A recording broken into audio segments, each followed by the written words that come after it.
సింగరేణి కార్మికుల సమస్యలను నిర్మాణాత్మక సమావేశాల ద్వారా ఏఐటీయూసీ పరిష్కరిస్తూ వస్తుందని ఆ యూనియన్ ఉప ప్రధాన కార్యదర్శి మడ్డి ఎల్లాగౌడ్, ఆర్జీవన్ బ్రాంచ్ కార్యదర్శి ఆరెల్లి పోషం పేర్కొన్నారు.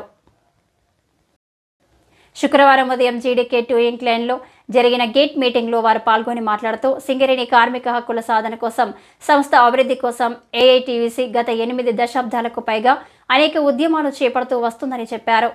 నేడు కార్మిక వర్గం అనుభవిస్తున్న ప్రతి హక్కు వెనుక ఏఐటీయూసీ కృషి, యూనియన్ నాయకుల ప్రాణత్యాగం ఉందని సూచించారు. సింగరేణిలో 7 సార్లు జరిగిన గుర్తింపు సంఘం ఎన్నికల్లో ఏఐటీయూసీ 4 సార్లు గెలిచి కార్మికులకు అనేక హక్కులను సాధించి పెట్టిందని తెలిపారు. 7వసారి జరిగిన ఎన్నికల్లో ఏఐటీయూసీ గెలిచాక గుర్తింపు పత్రం ఇవ్వడానికి 10 నెలల సమయం పట్టిందని, నవంబర్ 28న డైరెక్టర్ పాల్ లెవెల్లో స్ట్రక్చర్ సమావేశం ఏర్పాటు చేయగా అందులో కార్మికులకు సంబంధించిన 10 ముఖ్యమైన డిమాండ్లలో యాజమాన్యం కొన్ని అంగీకరించిందని చెప్పారు. మిగతా డిమాండ్లు C&MD లెవెల్లో జరిగే సమావేశంలో మాట్లాడి పరిష్కారం చేస్తామని తెలిపారు. ఆర్జీవన్ ఏరియాకు సంబంధించి సమస్యల పరిష్కారం కోసం నవంబర్ 30న ఆర్జీవన్ యాజమాన్యంతో మాట్లాడడం జరిగిందని, కొన్ని సమస్యలు పరిష్కారం కాక మిగతా వాటిని కార్పొరేట్ లెవెల్లో జరిగే సమావేశంలో చర్చించి పరిష్కరిస్తామని పేర్కొన్నారు. కొన్ని సంఘాలు వ్యక్తిగత విషయాలను యూనియన్పై రుద్దుతూ విమర్శలకు పాల్పడడం సరైంది కాదని ఖండించారు. కార్మికులకు మేలు జరిగేలా సద్విమర్శలు, సూచనలు చేయాలి తప్ప అనవసర విమర్శలు మానుకోవాలని సూచించారు. కాగా రాజ్యాంగ నిర్మాత డాక్టర్ బిఆర్ అంబేద్కర్ను అవమానించిన కేంద్ర మంత్రి అమిత్ షాను బర్తరఫ్ చేయాలని డిమాండ్ చేస్తూ సింగరేణి కార్మిక వర్గం ఉద్యమించాలని కోరారు. డిసెంబర్ 22న గోదావరికని భాస్కరరావు భవన్లో జరగనున్న జనరల్ బాడీ సమావేశానికి కార్మికులు అధిక సంఖ్యలో హాజరై విజయవంతం చేయాలని పిలుపునిచ్చారు.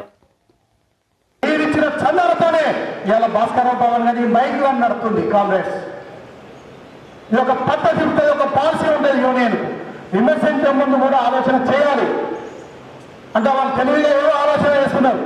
దీపావళి బోనస్ ఈ వేళ పుట్టిందా? దీపావళి బోనస్ చందాలు ఈ వేళ వసూలు చేస్తున్నామా? దీపావళి బోనస్ పుట్టిన కాడి నుంచి ఇప్పటి వరకు వసూలు చేస్తున్నాం. ఆ డబ్బులతోనే యూనియన్ నడుస్తుంది. కాంగ్రెస్ మాకేం ప్రభుత్వాలు లేవు, మాకేం ఎమ్మెల్యేలు లేరు, మేము ఫైనల్ చేసుకోము. మీరు ఇచ్చిన చందాలతోనే ఇలా కార్మికులు ఏవైతే పెట్టుకున్న యూనియన్లో కార్మికుల చందాలతోనే నడిపిస్తున్నాం తప్ప కానీ వేరే ఉద్దేశంతో లేదు, వేరే రకంగా లేదు. ఎవరు మొన్న ఈ కాతోక లేనోళ్ళు అందరూ కలిసి ఇలా కార్మిక వర్గాన్ని అటు ఇటు డైవర్డానికి ప్రయత్నం చేస్తున్నటువంటి ఈ సంఘాలను మీరు ఆలోచించవాలని చెప్పి సందర్భంగా తెలియజేస్తున్నాం. ఇలా దీపావళి బోనస్ ఎవరు సాధించారు? లాభాల వాటా ఎవరు సాధించారు? దసరా బోనస్ ఎవరు సాధించారు?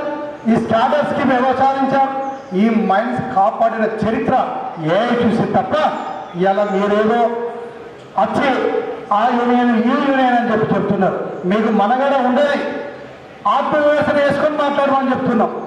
మీరు ఒకసారి మనసాక్షిగా చేసుకొని మాట్లాడమని చెప్తున్నాం. మీరు చేసిన పని మీద చెప్పమని చెప్తున్నాం. మీరు చేసిన అగ్రిమెంట్ ఏదో కార్మికులకు చెప్పమని చెప్తున్నాం.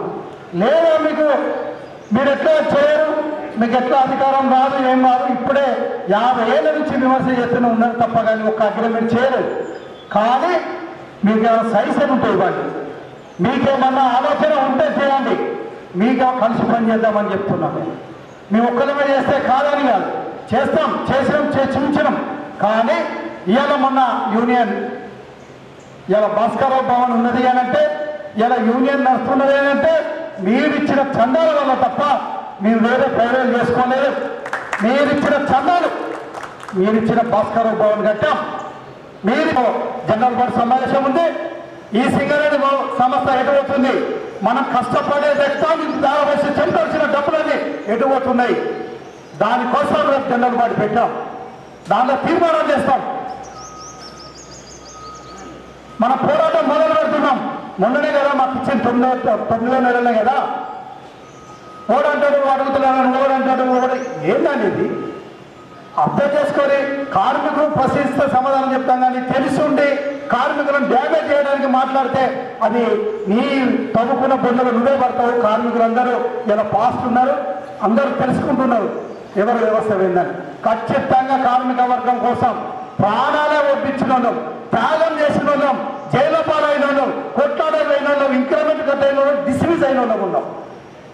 యూనియన్ కోసం, కార్మికుల కోసం. సంబంధించిన 3 పాయింట్లు ఉన్నాయి. 5 ఎస్డిఎల్ బండ్లు ఇక్కడికి మైన్కి రావాలి. మైనింగ్ ప్లాన్కి వచ్చినటువంటి దాంట్లో ఒకటి కొత్తది తీసుకొచ్చుకున్నాం. ఇంకొక 5 ఎస్డిఎల్ ఈ టూయింగ్ ప్లాన్కి రావాలని చెప్పడం జరిగింది. ఎస్డిఎల్ ఎల్హెచ్డి ఆపరేటర్లకు ప్రమోషన్లు కూడా ఇవ్వకుండా చాలా సంవత్సరాలు అవుతుంది. వాళ్ళకు కూడా ప్రమోషన్లు ఇవ్వాలని చెప్పడం జరిగింది. వివిధ రిజిగ్నేషన్లలో ప్రమోషన్లు రాని వాళ్ళందరికీ కూడా ప్రమోషన్లు ఇవ్వాలని చెప్పడం జరిగింది. ఈ యొక్క మైనింగ్ ఉన్నటువంటి కార్మికులు పెట్టెల బాక్సులు పెట్టుకున్నటువంటి పరిస్థితి ఎప్పుడో 56 ఏళ్ల కింద ఉన్నటువంటి పరిస్థితులు ఇప్పటి వరకు కూడా అవే కొనసాగుతాయని మన కొత్తగూడెం ఏరియాలో జరిగిన చర్చలలో మన నాయకులు మాట్లాడడం జరిగింది. అది సర్క్యులర్ కూడా అన్ని బాయిలలోకి వచ్చింది. జిఎం గారు కూడా మాతో మాట్లాడడం జరిగింది. వీళ్ళకి సలహాలు ఇవ్వండి.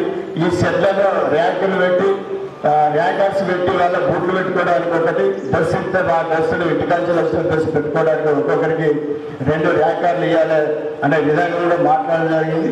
అది అతి త్వరలో యజమాన్యము ఎంత చర్యలు చేపడుతుందో దాన్ని కూడా చూద్దాము. మనం ఒత్తిడి తీసుకొస్తా ఉన్నాం. ప్రతి విషయం మీద ఆర్జీవన్ మేనేజ్మెంట్ మీద మనం ఒత్తిడి తీసుకొస్తాం.